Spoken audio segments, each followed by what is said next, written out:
Assalamualaikum warahmatullahi wabarakatuh. Yang terhormat Ketua Yayasan dan Pengasuh Pondok Pesantren Zainul Hasan Genggong, Kiai Muhammad Hasan Mutawakil Allah SHMM. Yang terhormat Rektor Universitas Islam Zainul Hasan Genggong, Bapak Dr. Abdul Aziz BAMAG.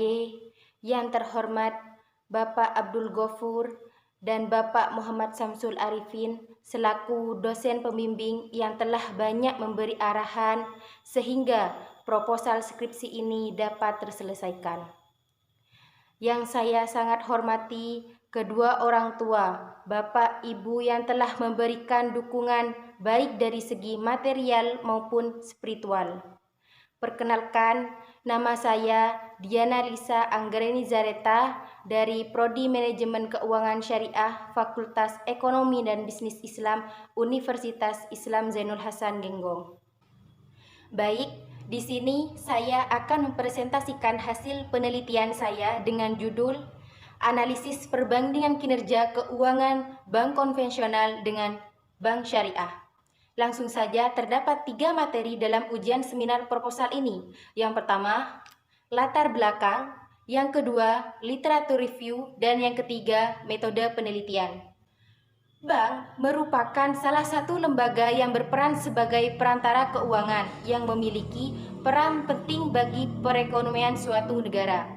Menurut Mendari dan Widya tahun 2002, bank adalah lembaga yang dapat menghubungkan antara pihak yang berkelebihan dana dengan pihak yang berkebutuhan dana, serta memperlancar arus pembiayaan, serta mencari keuntungan dari usaha yang dijalankan. Di Indonesia sendiri memiliki 2 sistem perbankan, di antaranya perbankan dengan sistem konvensional dan perbankan dengan sistem syariah. Bank konvensional ialah bank yang dalam penentuan harga menggunakan bunga sebagai imbalan atau balas jasanya. Sedangkan bank syariah adalah bank yang kegiatan operasional banknya menggunakan akad bagi hasil, dikembangkan berlandasan Al-Quran dan hadis, serta tidak menggunakan bunga sebagai alat dalam memperoleh pendapatan maupun membedakan bunga dalam menggunakan dana serta pinjaman, karena bunga merupakan riba yang diharamkan. Selanjutnya, kinerja keuangan ialah suatu bank atau perusahaan juga dapat diartikan sebagai sejumlah analisis yang dilakukan perusahaan demi meninjau sejauh mana kepatuhan bank, serta menjadi tolak ukur kekuatan maupun kelemahan bank. Dengan mengetahui kekuatan dari bank tersebut, maka hal tersebut dapat dimanfaatkan sebagai pengembangan usaha bank itu sendiri. Untuk yang terakhir, yakni perbedaan peneliti ini dengan penelitian yang diteliti oleh Itan Pramudita Trisela pada tahun 2020 terdahulu ialah terdapat pada rasio yang dimiliki penelitian ini memiliki 6 rasio yang terdiri dari ROA, ROE, NPL, LDR, CAR, dan BOPO. Sedangkan pada penelitian terdahulu memiliki 5 rasio yang terdiri dari ROA, NPL, LDR, CAR, dan BOPO, serta memiliki sampel yang berbeda. Sampel yang dimiliki pada penelitian ini memiliki 18 sampel, sedangkan penelitian terdahulu memiliki 45 sampel. Nah, oleh karena itu, alasan penulis memilih judul ini ialah berdasarkan kajian di atas serta hasil mapping dari beberapa jurnal. Untuk yang selanjutnya, yakni tinjauan pustaka atau literatur review. Yang pertama, Marcelina Ratu tahun 2020. Hasil penelitian menunjukkan bahwa kinerja perbankan konvensional lebih efektif dibandingkan perbankan syariah saat setelah krisis ekonomi. Yang kedua, Ulfi Pristiana tahun 2020. Hasil penelitian menunjukkan bahwa bank konvensional lebih baik dari rasio NPL, ROA, BOPO, dan CAR. Sedangkan bank syariah baik dari rasio LDR. Dan yang ketiga, Wirman tahun 2021. Rasio ROA KAR, BOPO, dan NPL lebih unggul pada bank konvensional, sedangkan rasio LDR atau FDR unggul pada bank syariah.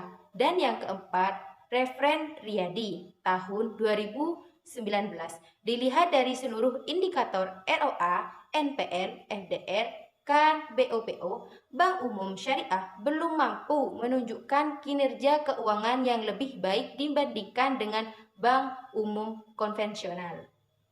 Dan pembahasan yang terakhir yakni metode penelitian. Tempat peneliti yang terkait dalam penelitian ini ialah 3 bank konvensional dan 3 bank syariah. Bank konvensional yang terdiri dari Bank BCA, Bank BNI, dan Bank BRI, sedangkan bank syariah terdiri dari Bank BSI, Bank Mega Syariah, serta Bank BTN Syariah dengan periode tahun 2020 sampai 2022. Jenis data yang digunakan dalam penelitian ini adalah data deskriptif komparatif melalui pendekatan kuantitatif. Metode deskriptif digunakan untuk mengilustrasikan rasio-rasio meliputi capital adequacy ratio atau KAR, return on asset, ROA, return on equity, ROE, non-performing loans, NPL, biaya operasional pendapatan operasional, BOPO, dan loan to deposit ratio atau LDR. Sedangkan metode komparatif digunakan dalam menentukan hasil dari perbandingan kedua bank tersebut, serta pendekatan kuantitatif digunakan untuk mendapatkan apakah ada disimilaritas kinerja keuangan beralasan pada rasio-rasio keuangan. Alat analisis yang digunakan menguji hipotesis pada penelitian ini ialah uji independen sampel t-test dan homogenitas Shapiro-Wilk. Uji Shapiro-Wilk ini dilakukan untuk menguji apakah data dalam meneliti ini distribusi normal atau tidak, serta sebagai syarat uji hipotesis dua rata-rata atau bisa disebut independent sample t-test. Mungkin seperti ini presentasi ujian seminar proposal yang dapat saya sampaikan dengan judul Analisis Perbandingan Kinerja Keuangan Bank Konvensional dengan Bank Syariah. Saya selaku peneliti mengharap masukan dari dosen penguji. Sekian dari saya. Wallahul muwaffiq ila aqwamit thoriq. Assalamualaikum warahmatullahi wabarakatuh.